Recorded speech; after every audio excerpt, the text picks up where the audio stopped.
Hi beautiful people, welcome back to my YouTube channel. This is me guys, Sanu and you are watching San Non-Stop. तो guys again I'm back with another amazing video और आज की जो हमारी video है महाकुंभ का मेला जो है वो इंडिया के अंदर बहुत जोरों शोरों से स्टार्ट हो चुका है और 45 डेज तक ये चलेगा और ये जो है 144 साल के बाद ये जो है वो महाकुंभ का मेला आता है। मतलब आप अगर आज ये मेला देख रहे हैं ना तो मतलब आपकी 3 पीढ़ियां जब आपके बाद जो 3 पीढ़ियां होंगी वो नहीं देख पाएंगी, चौथी पीढ़ी देख लेगी, ठीक है। और आपसे पहले भी जो 3 पीढ़ियां गुजरी हुई है ना उन्होंने भी नहीं देखा होगा।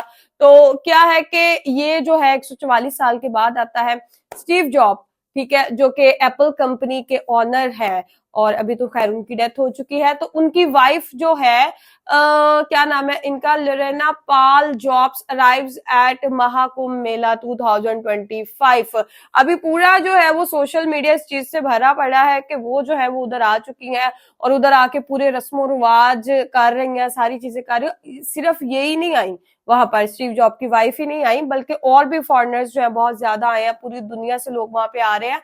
तो सारी चीजें, सारी बातें वीडियो के अंदर जाके पता चलेगी। मुझे लगता है मैं ही सारी चीजें बताती जाऊंगी आपको। तो लास्ट में साथ साथ वीडियो के बहुत ज्यादा बातें करेंगे। लाइक सब्सक्राइब एंड शेयर करते जाइएगा। और महाकुंभ के मेले में आप लोग जा रहे हैं कि नहीं जा रहे जरा बताना। तो अगर अभी चले गए हो कि मतलब 45 डेज तक चलेगा ना, कि या बाद में जाओगे या अभी जाओगे स्टार्टिंग डेज में, तो जरूर बताना। Let's jump into the video guys.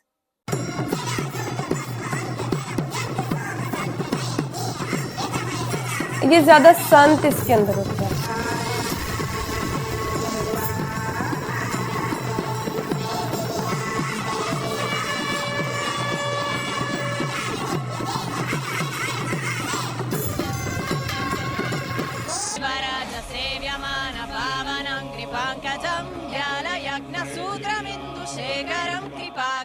करीब 4 साल पहले की बात है। न्यूयॉर्क का प्रसिद्ध ग्रीनविच होटल, इस होटल का एक ड्राइंग रूम जिसमें मंद रोशनी वाले एक आलीशान सोफे पर दुनिया के एक बहुत बड़े अमीर आदमी की पत्नी बैठी थी।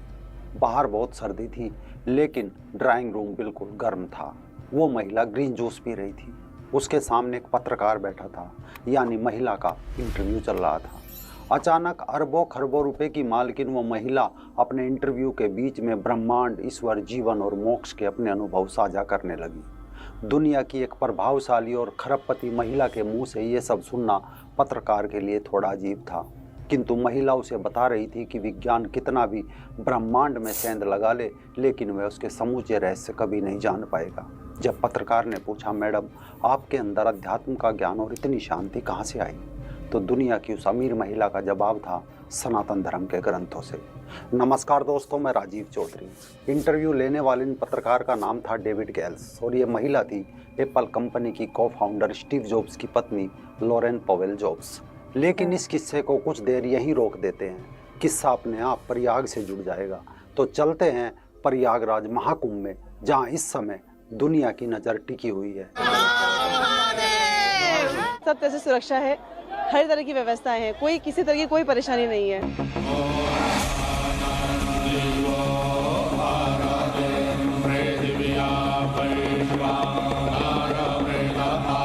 अच्छा, यूएसए से बहुत ज्यादा लोग आए हैं। करोड़ों लोग एक दूसरे को बिना जाने पहचाने, अलग अलग भाषा, अलग अलग बोली और बिना किसी रिश्ते और स्वार्थ के 3 नदियों के संगम पर इकट्ठा है। बेशक दुनिया के लिए सवाल हो सकता है कि बिना जाने पहचाने इतने लोग क्यों और कैसे जमा हो सकते हैं, तो जवाब है साझी आस्था, साझा विश्वास और साझी मान्यता। इन सब के चलते प्रयाग में इस साल कुंभ का आयोजन चल रहा है। इस शांतिपूर्ण जमावड़े को दुनिया भर के देशों से पत्रकार कवर करने पहुंच चुके हैं, क्योंकि यहाँ 5 क्यों मनाते हैं मेला, मुझे ये नहीं पता। करोड़ों लोग जमा हैं। कोई आस्था में डुबकी लगा रहा है तो कोई भक्ति में लीन है। यहाँ साधु है, सन्यासी है, संत है, महात्मा है, अखाड़े हैं, महामंडलेश्वर है, ज्ञानी है, ध्यानी है, मठ है, भक्ति है, साधना है और साधक भी है।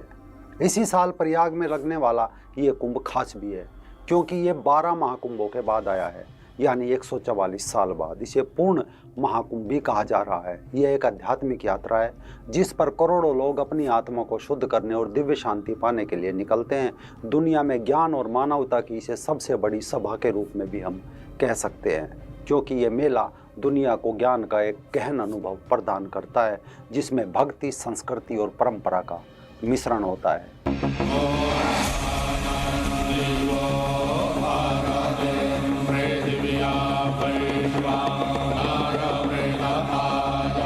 देश के कोने कोने से भक्त प्रयागराज पहुंच चुके हैं। विदेशी श्रद्धालु बड़ी तादाद में कुंभ में स्नान करने पहुंच चुके हैं, जो भारत को महान देश और स्वयं के लिए कह रहे हैं कि वो मोक्ष की खोज में भारत आए हैं। I come from to go Kumbh Mela. I practice yoga and I इतनी search ठंड में for डुबकी। moksha. Yes. So what do you feel? Amazing. India is a spiritual heart of the world. तो किसी विदेशी ने कहा कि यहाँ सब कुछ अद्भुत है। भारत दुनिया का आध्यात्मिक हृदय है। गंगा का पानी भले ही ठंडा है, लेकिन लोगों के दिल गर्मजोशी से भरे हुए हैं। It's been beautiful to come and see Ganga Ma, Yamuna Ma, Saraswati Ma. We practice Sanatana Dharma around the world. We have a Guru Paramahamsa Vishwananda, and we practice our Sanatana Dharma. We teach it. It's very, very powerful. I'm very, very blessed to be going into the Ganges. ऐसा नहीं है कि विदेश से आने वालों में सिर्फ आम लोग हैं, बल्कि जो किस्सा हमने आरंभ में सुनाया था एप्पल कंपनी के को फाउंडर स्टीव जॉब्स की पत्नी लॉरेन पोवेल जॉब्स का, वो भी इस महाकुंभ में हिस्सा लेने आई है। महाकुंभ में प्रयाग जाने से पहले लॉरेन 11 जनवरी को वाराणसी पहुंची। यहाँ उन्होंने काशी विश्वनाथ में दर्शन किए। इस दौरान वो गुलाबी सूट दुपट्टे में नजर आई, लेकिन लॉरेन की काशी विश्वनाथ मंदिर के दर्शन के बाद एक बहस भी शुरू हुई कि उनको मंदिर में शिवलिंग का स्पर्श नहीं करने दिया गया। इसके पीछे का कारण क्या था, उससे पहले लॉरेन पोवेल जॉब्स का एक छोटा सा इतिहास समझ लीजिए। लॉरेन पोवेल का जन्म 6 नवंबर 1963 को वेस्ट मिलफोर्ड न्यू जर्सी में हुआ था। जब वो 3 साल की थी तो उनके पिता का विमान दुर्घटना में निधन हो गया। वो एक पायलट थे। उनकी मां ने दोबारा शादी कर ली, इसीलिए जब वो बड़ी हुई तो एक मिश्रित परिवार मिला, लेकिन पिता को खोने का दर्द उन्हें सालता रहा और जीसस से उनका विश्वास टूटता चला गया। एक सामान्य परिवार में जन्म होने के कारण बर्फ़ के दिनों में लोगों के ड्राइवे साफ करके गुजारा करना पड़ता।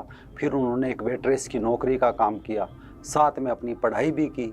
कड़ी मेहनत से पोवेल पेंसिल्वेनिया यूनिवर्सिटी विश्वविद्यालय में अर्थशास्त्र और राजनीति विज्ञान में डबल डिग्री हासिल कर लेती है और साल 1991 में Stanford graduate school of business से MBA की डिग्री भी ले लेती है।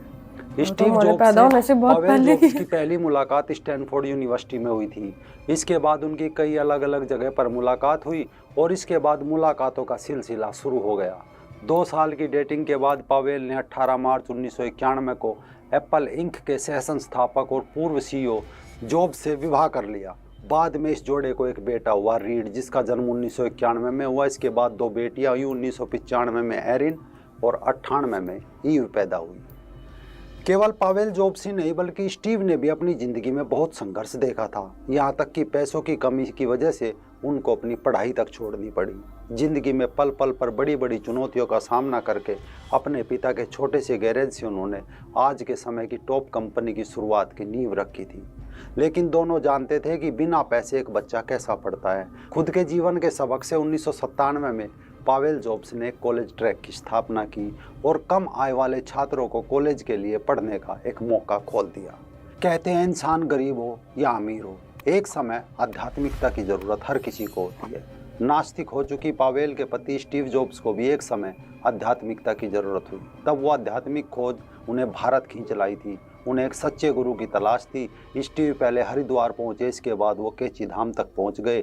पत्नी ने पति से जब इस गहन आध्यात्मिकता को जाना तो उनका नास्तिक मन पुनः आस्तिक हो गया और बौद्ध एवं सनातन ग्रंथों को पढ़ना आरंभ कर दिया। इसी का परिणाम है कि करीब $16 बिलियन की मालकिन आज आध्यात्मिकता की खोज में कुंभ में आई है। लेकिन कुंभ में आने के बाद जब ये खबर बनी कि उन्हें शिवलिंग नहीं छूने दिया गया, एक विवाद मचा, एक बहस हुई। तब निरंजन अखाड़ा के महामंडलेश्वर कैलासानंद गिरी जी ने बताया कि उन्हें नियम के अनुरूप शिवलिंग को छूने की अनुमति नहीं दी गई, क्योंकि भारतीय परंपरा के अनुसार गैर हिंदू धर्म के लोगों को शिवलिंग छूने की अनुमति नहीं होती। इसीलिए उनको बाहर से ही दर्शन कराया गया। उन्होंने कहा कि मैं एक आचार्य हूँ और परंपराओं का पालन करना कराना मेरा काम है। वो मेरी बेटी जैसी है और हमारी परंपरा को धीरे धीरे समझ रही है। बहरहाल कल लॉरेन पोवेल जॉब्स 13 जनवरी को काशी से प्रयागराज पहुंची वो यहाँ निरंजनी अखाड़ा द्वारा बनाए गए शिविर में ठहर गई है। साधुओं की संगत में रहकर सनातन आध्यात्मिक और भारतीय संस्कृति के बारे में जान रही है। पावेल यहाँ पूजा, ध्यान, तप और साधना कर रही है। उसने अपना नाम पावेल से बदलकर कमला रख लिया है। साथ ही अब वो महाकुंभ में 10 दिनों तक कल्पवास करेगी।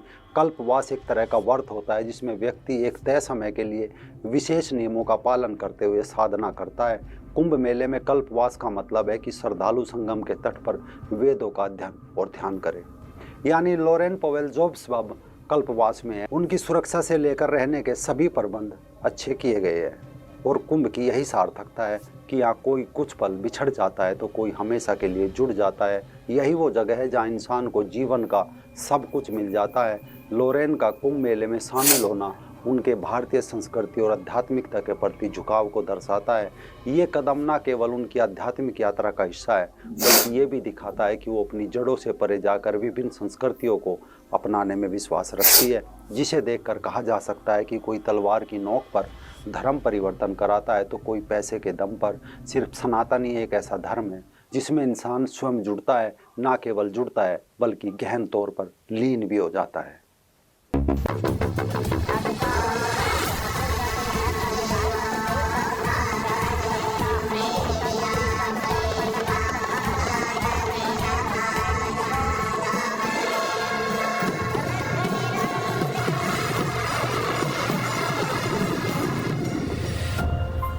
ओके गाइज, ये थी सारी वीडियो जो हम लोगों ने देखी। और जो है वो लोरेना पॉल जॉब्स जो है वो अपना नेम चेंज करके कमला अब जो है उन्होंने नाम रख लिया। शिवलिंग को छूने नहीं दिया बिकॉज अभी वो जो है प्रॉपर हिंदू नहीं बनी, तो वो वहां पर आई हुई है। ये बहुत ज्यादा सोशल मीडिया के ऊपर चल रहा है कि वो आ गई हैं और सारी चीजों को वो विजिट कर रही है। कल हमने एक वीडियो देखी थी कि किस तरीके से जो है वो पैसे कमाए जाएंगे। पैसे अगर यूपी गवर्नमेंट ने, योगी जो सीएम है वहां के योगी आदित्यनाथ, अगर वहां पे पैसे लगाए हैं, मोदी जी ने मतलब गवर्नमेंट ने भी लगाए हैं पैसे, लेकिन वहां से पैसे इनको हासिल भी बहुत ज्यादा होंगे।